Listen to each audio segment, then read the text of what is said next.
And the Oscar goes to Life of Pi. It is the second Oscar win for Bill Westenhofer. I got to ask you first about World of Warcraft, because I can't tell you a thing. you can tell me all about it. Obviously, the design of the characters, how much special effects it'll be. The entire script, I'll read it line for line. Thank you very much. That'd be Yes. great. Do visual effects supervisors get excited by sci-fi projects more than trying to make things look real? And I think the fun is always, I love creating something and then seeing it come to life on screen, no matter whether it's a real thing or whether it's stylized or what. As soon as you feel connection to it as a character, I think there's something spectacular about that. And that it doesn't have to be a character; it can be an environment or a landscape. When you see it, take on a life of its own, that's really exciting and really rewarding. It was as fun creating the ocean and the sky and Pi as it was making the tiger. Actually, designing a seascape and with all its nuances and seeing how just adjusting the wave patterns made a difference was really cool and really exciting. And creating the environments of Azeroth has a lot of excitement. And I will admit that I did play Warcraft a bit too excessively at one time in my life, so I'm quite familiar with the material. It's exciting to think that I may step onto the Stormwind at some point and actually stand there. So I'm looking forward to that. Interesting. You touched on the joy of the process, because for most people on the outside, it's a bunch of nerds working on computers. And what's the point? Where's the fun in it?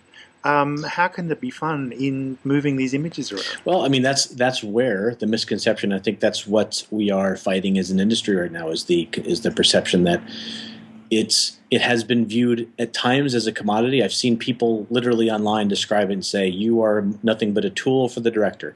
You're realizing their vision. And I think it's completely unfair. The way it really works is we're much more work like a commissioned artist. If someone, like if a patron wants a beautiful portrait painted of themselves, we're the person we're doing it. We are definitely receiving direction from them about what the content is and what kind of thing. But we are bringing our own artistry to the table, and no one says that a portrait artist is not an artist in their own right. It's the same thing. And it's like any other discipline on set. A cinematographer also receives direction and specific adjustments by a director on a scene, but it's still up to them to help realize the vision. And it's just that way for visual effects. What the best kind of project like Life of Pi is when you have a director who knows what they want, so you're not spending too much time fishing around, but is also willing to give you creative freedom to bring your own sense of taste and artistry to the table. He would not. His descriptions and direction would be, give me an operatic sky. So we would go and figure out what operatic means and come up with something, and that was fun. That was a lot of fun, and it's with the tiger. There's a bit of Frankensteinian pleasure that you have created something out of a model that was sculpted in the computer, that you combed every hair and you rigged it so it could move, but it now feels alive, and you can actually. When something happens, the first render, when something clicks, and so it does literally flip over from being an inanimate thing to showing signs of life, to the sense that you can get to go in the sci-fi sense of things, that if we are a combination of chemicals and things reacting, there's life in the combined total. And that's what we perceive. It's the same thing in a digital sense, that we built the parts and it moves in just the right way and looks believable, that it feels alive, and there is joy in doing that. Ang Lee was talking about how the initial tests was, I think you guys brought him Aslan and said check him out in 3D, and look, when he doesn't talk, he looks pretty real. When it comes down to making a tiger look real, is it the individual hairs on the eyebrows that snap it over it? Is it the eyes? Is it the movement? What is it exactly that brings it to life? Every one of those things combined.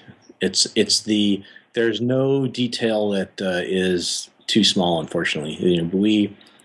What what Rhythm and Hues, what we were able to do to achieve the tiger is we had done digital animals to a point, and we had technology to a degree that the first go looked pretty good, so we could spend all the rest of our time on the details, on the we did computer. A couple things happened too. Computers got fast enough that we could do something called ray tracing, which literally models each beam of light, how it bounces off every hair, bounces off the boat, bounces back to itself, and does the complete light path so that you get real shadows and things just look more real. There's a point where in the past, when computers weren't fast enough, you had to fake a lot of things, and it was up to an artist to try to manipulate things till it looks real. And there's a degree of perception that you can look at something and say it's still not real, but I don't know what's left to fix. And the only way to go farther is to make algorithms that model physics the real way to get that nuance so that it looks photographic. So we were able to push computers to go a little farther with that. Then from a performance standpoint, there was a big discussion of whether we'd have any real tigers in the film. It made our lives harder to do so, but part of my and Ang's decision to do it was that very fact.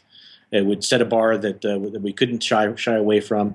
It also, the fringe benefit to me is that it gave us access to tigers that we never would have had otherwise. During all the rehearsal, we got them on the lifeboat, doing things, and we were able to, for any given shot, find a clip or a sequence of clips and put together and say, this is kind of what we want the tiger to do in the shot. And the animators could study just the most subtle nuances of, when the paw hit, the way the finger moved and the vibration went all the way up the arm.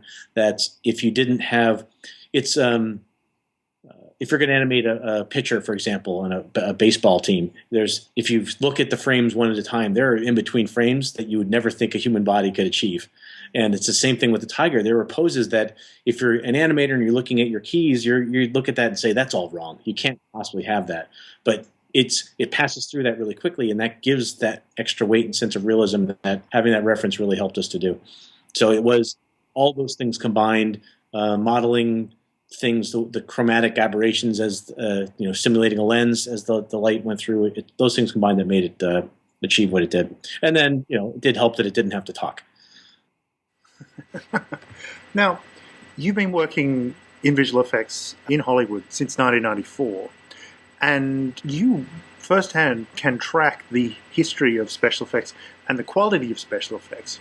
First question is, looking back at something like Waterworld, do you cringe and go, Jesus, oh my God, that's so crude, but it was the best we could do at the time? And then as time progresses now, I want to know whether you see the future of special effects and visual effects as being only limited by the power of computers. I think I'm going to answer the last part of your question first. What I really started to sense this year in particular, and not just the nominees, there were great films. There was so much great stuff out there that we've almost got to the point where we can do almost anything. We're still trying to get people that look real, and you can continue to improve stuff. But I think what's going to start to happen is, instead of saying, what's the new gee whiz thing that you did, it's going to be more about what you did with it and how well of a story you told, and how artfully you applied. It's an art. Movies are an art form, and people will argue the degree to which that's the case, but it is an art form, and it's just like cinematography. You don't spend all your time talking about cameras and about the latest no longer film stock, but the latest things. You do talk about those, but you talk about the beautiful work that a cinematographer did on this last film. And I think the same thing will start happening more and more with effects. And I hope Life of Pi will show that that visual effects, like we said, it's not just a commodity. It's something that is being done by artists, and we can bring a lot to the table and tell more beautiful stories and more interesting stories with the tools that we have. And then, yes, I do look back at some of my early work and cringe, but I remember how hard it was at the time. And it's an interesting fact that we still spend about as much man hours on a given shot as we did back in 1994. The computers are faster and we can do more and more stuff. But instead of taking the faster computers to do more stuff in less time, we just spend more time making stuff look better. Now, I want to go a little bit into the realities of working with rhythm and hues. There was a comment that Ang made before, which was that visual effects are too expensive, I guess, in implying that. And you can infer that, obviously, that the wage bill for a massive film is quite high when it comes to employing lots and lots of people. I'm just wondering, is there any way that you can provide top quality special effects in a way that doesn't employ lots and lots of people? Or are people just trying to save money and not actually thinking it through when they say, well, how can we make this cheaper? Well, first I want to say to Aang's defense, because I know there have been other, during that whole discussion with the visual effects, the plight of the industry, there are people who are upset that he didn't mention visual effects in the Oscars, and I think it's unfair. He and Claudio both are good guys. They really they've done nothing but praise us in so many other venues, and on speaking from experience, when you get up on stage, it's completely terrifying. You're lucky you remember your own name. I look less at the 45 seconds and more of what he did apart from that. And I think when he said he wished visual effects were cheaper, he's saying that in a general sense that, I wish cameras were cheaper so I could smash them off buildings and not worry about the cost. He didn't imply that it should be cheaper. It's just that if movies were even cheaper, you wouldn't have the studio pressures of dealing with a large budget. So it's that kind of thing. In a lot of these discussions about the visual effects industry, there's comparisons made to others, and there aren't that many industries that are constantly on every shot being told to push the envelope. An iPhone 5 comes out, and you've got 6-7 months at least to reap your rewards.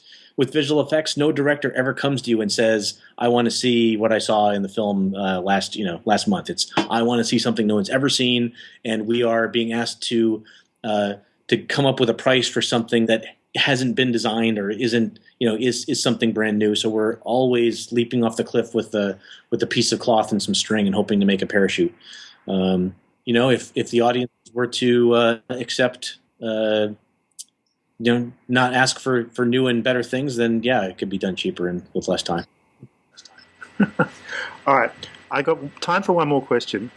Life of Pi joins a continuum of groundbreaking films in the visual effects. I think before that you could say Rise of the Planet of the Apes, before that Avatar, before that Titanic, and before that Jurassic Park. Visual effects just as well as anybody. What other films do you look at as a professional and go, no, that's the business, that's where it was well done, as opposed to what everybody got the press on? Well, before you said the last sentence, I would add Star Wars to the list. That was all right, I guess.